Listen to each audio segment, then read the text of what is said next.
Hey everyone, this is Priya and welcome back to my channel go with law.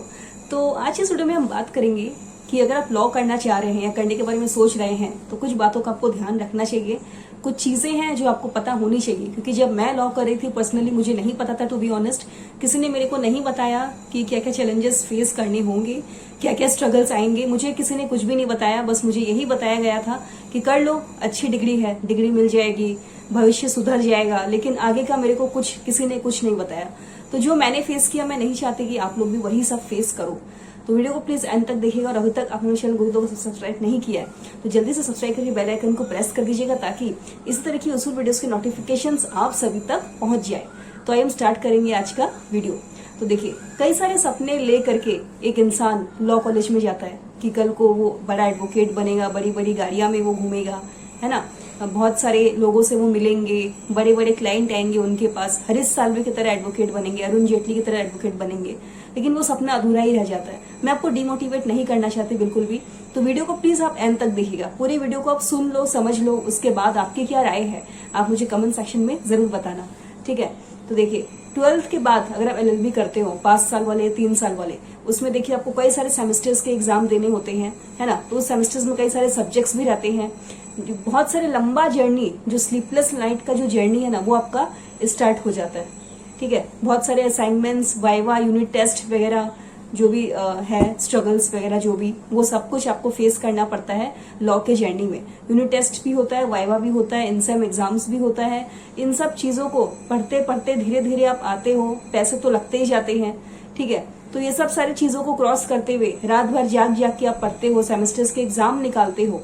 तो ये सब कुछ आप पार कर करके आप फिर एलएलबी पास करते हो, फिर आप देते हो बार काउंसिल ऑफ इंडिया का एग्जाम, एआईबी का एग्जाम देते हो। उसके बाद आप एडवोकेट बनते हो। तो उसके बाद जब आप एडवोकेट बन जाते हो, आपके पास कई सारे देखिए ऑप्शंस खुल जाते हैं। जैसे कि आप जुडिशरी के लिए जा सकते हो, आप सिविल जज बन सकते हो, आप एनजीओ में कोई काम कर सकते हो, आप एज ए लेक्चरर मतलब आप टीचर भी बन सकते हो, आप कॉर्पोरेट लॉयर में भी जा सकते हो, आप लिटिगेशन में भी जा सकते हो। लेकिन ज्यादातर देखिए बेसिकली क्या होता है, जो लोग डिसाइड करते हैं वो डिसाइड करते हैं लिटिगेशन, नहीं तो कॉर्पोरेट लॉ का, ठीक है। तो एक बात आपको मैं बता दूं, इसमें लॉ में देखिए कई सारे सब्जेक्ट्स आप पढ़ते हैं। कॉन्स्टिट्यूशन पढ़ते हैं, कॉन्स्टिट्यूशन के बाद आप क्या पढ़ते हैं, सीपीसी पढ़ते हैं, बीएनएस पढ़ते हैं, बीएनएसएस पढ़ते हैं, टॉर्ट पढ़ते हैं। तो ऐसे कई सारे सब्जेक्ट्स को पढ़ करके आप इतना स्ट्रगल करके आप यहाँ तक पहुंचते हो, एआईबी तक आप पहुंचते हो। एआईबी करने के बाद जैसे कि मैंने आपको बोला कि कई सारे जो ऑप्शंस है, करियर ऑप्शंस, वो खुल जाते हैं। लेकिन बेसिकली 99.9 लोग जो है वो जाते हैं लिटिगेशन में, नहीं तो कॉर्पोरेट लॉयर में, ज्यादातर इसमें जाते हैं। और आजकल तो आपने सुना ही होगा जो नया नियम कर रखा है, अभी 3 साल का जो प्रैक्टिस है वो मैंडेटरी कर दिया है अगर आप जज बनना चाहते हो तो। मतलब जुडिशरी के एग्जाम के लिए भी 3 साल का भाई जो प्रैक्टिस है उसको मैंडेटरी कर दिया गया है। उसके बिना अभी जज के एग्जाम में भी आप नहीं बैठ पाओगे। तो इन सब चीजों को देखिए, सबको स्ट्रगल करते हुए आप आगे बढ़ते हो, है ना। इंटर्नशिप्स के बाद भी कई लोग तो ऐसे हैं जो स्ट्रगल कर ही रहे होते हैं, कोई उन्हें फायदा नहीं मिलता है। कुछ एडवोकेट्स पैसे देते हैं, कोई एडवोकेट्स पैसे नहीं देते जब आप इंटर्नशिप करते हो। जो कई लोग तो ऐसा भी है ना, ट्रेवलिंग एक्सपेंसेस जो खर्चा होता है वो भी आपको मांगना पड़ता है अपने सीनियर से। क्योंकि जब मैं थी ना, मैं आपको बता रही हूँ, जब मैं कर रही थी, मेरा जब एकदम स्टार्टिंग का दिन था ना, एकदम शुरुआती दिन, 1 हफ्ते, 15 दिन, 20 दिन, 6 महीने, 1 साल तक आपको पता है मुझे 0 इनकम होता था एडवोकेसी में। कोई पैसा नहीं मिलता था भाई मेरे को, ठीक है। यहाँ तक कि जो मेरा ट्रैवलिंग का जो एक्सपेंसेस है ना, वो भी मैं अपने सीनियर से मांगती थी। मैं मांगती थी तब वो मेरे को देते थे, टू बी ऑनेस्ट। अपने आप से उन्होंने मेरे को कभी भी नहीं दिया कि ये तुम रख लो 100-200 रुपए, इतने दूर से तुम आते हो तो तुम्हारा खर्चा लगता होगा। नहीं, 1 रुपए भी नहीं दिया उन्होंने मेरे को, न ही कोई खाने का खर्चा मेरे को मिलता था, कुछ भी मेरे को नहीं मिलता था। मैं बहुत मतलब स्ट्रगल करी हूँ, लगभग 1.5 से 2 साल तक मैंने बहुत स्ट्रगल किया। आज मेरे को 3 साल हो गए इस फील्ड में, तो अभी भी देखिए मैं स्ट्रगल कर ही रही हूँ, क्योंकि इतनी जल्दी एडवोकेसी में अचीवमेंट नहीं मिलता है। कम से कम भी 5 से 6 साल आपको इसमें झोंकना पड़ता है। तो मैं देखिए एक मैरिड वुमेन हूँ, मुझे घर भी संभालना होता है, मुझे कोर्ट भी जाना होता है, यूट्यूब वीडियोज भी मुझे बनानी पड़ती है।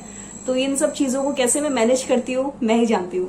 तो चलिए मैं आपको आगे की बात बताती हूँ। तो लिटिगेशन में देखिए ऐसा है ना, अगर आप लिटिगेशन में जा रहे हो तो आपने अगर क्लैट का एग्जाम दे रखा है, क्लैट का एग्जाम अगर आपने अच्छे से एनएलयू से अगर आपने दे रखा है क्लैट का एग्जाम, तो तब जाके आप उसमें 30 से 35 हजार रुपये आप कमा सकते हो आराम से।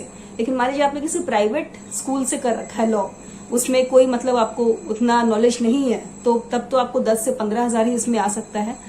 तो इसमें क्या ही बोलूं मैं आपको। देखिए, कॉर्पोरेट लॉ की बात अगर हम करें तो कॉर्पोरेट लॉ में भी ऐसा ही है। अगर आप बहुत अच्छे क्लैट वेट करके अगर आप गए हो, एलेट वगैरह करके आप गए हो, ठीक है, प्रैक्टिस करने के लिए, तो आपको 40 से 50 हजार आप उसमें आराम से कमा सकते हो। लेकिन नॉर्मल प्राइवेट स्कूल से अगर आप करके जा रहे हो तो उसमें भी यही हाल है, 10 से 15 हजार, नहीं तो 20 से 25 हजार। लेकिन स्टार्टिंग, जैसे कि आपको थंबनेल में दिख रहा होगा, मैंने 100 रुपए दिखाए हैं उसमें, तो ये मैंने सच ही दिखाए हैं। क्योंकि स्टार्टिंग से देखिए 2 से 3 साल तक ना सीनियर आपको 1 रुपए भी नहीं देंगे। कुछ सीनियर्स देते हैं, लेकिन मैक्सिमम सीनियर्स ऐसे हैं जो मतलब पे नहीं करते। ठीक है, कोर्ट में आपको जाना पड़ता है डेली, और कोर्ट जाने के बाद जैसा कि आप देख सकते हैं, जब आप कोर्ट जाते हो सुबह, ठीक है, 10 बजे की टाइमिंग रहती है, 10 बजे आप जाते हो और 10 से आपको शाम 7 बजे तक कंटिन्यूअसली वहां पे काम करना पड़ता है। पिटिशन देना, आर्ग्यूमेंट करना, अपियरेंस करना, है ना, ड्राफ्टिंग वगैरह करना, जो भी चीजें जिनके भी हैं डॉक्यूमेंट्स वगैरह वो सब उनको देना, क्लाइंट से नेगोशिएट करना। तो इन सब चीजों को करने के बाद भी देखिए आपको कुछ मिलता नहीं है वहां पे। तो स्टार्टिंग के जो दौर होते हैं एडवोकेसी में, वो मैं आपको बता सकती हूँ, फुल ऑफ स्ट्रगल्स होते हैं, फुल ऑफ सर्वाइवल होते हैं। मतलब उसमें आपको कुछ भी ना, मतलब क्या ही बोलूं आपको, वो ऐसा पीरियड होता है कि उसमें सर्वाइव करना भी बहुत ही ज्यादा मुश्किल हो जाता है। और एक बात आपको बता दो कि लोग ना सिर्फ रिजल्ट्स देखते हैं एडवोकेट्स की, उसके पीछे का स्ट्रगल नहीं देखते हैं। अब मान लीजिए अगर आप सोचोगे कि हरीश साल्वे जो है वो एक अपियरेंस का 5 लाख रुपए लेते हैं पर चार्ज, एक एप्लीकेशन भी वो लिख देंगे ना तो 1.5 से 2 लाख रुपए तो उसी का ले लेते हैं वो।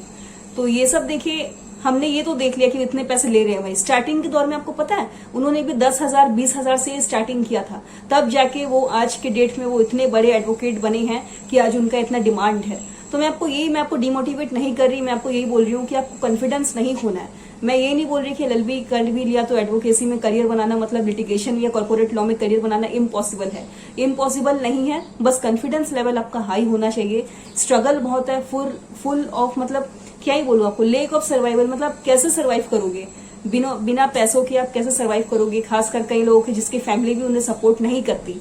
तो अगर फैमिली सपोर्ट आपको मिल रहा है तब तो आप करो एडवोकेसी, मैं आपको यही बोलूंगी। ठीक है, और जर्नी देखो, जो जर्नी होती है ना एडवोकेसी की, वो आसान नहीं होती।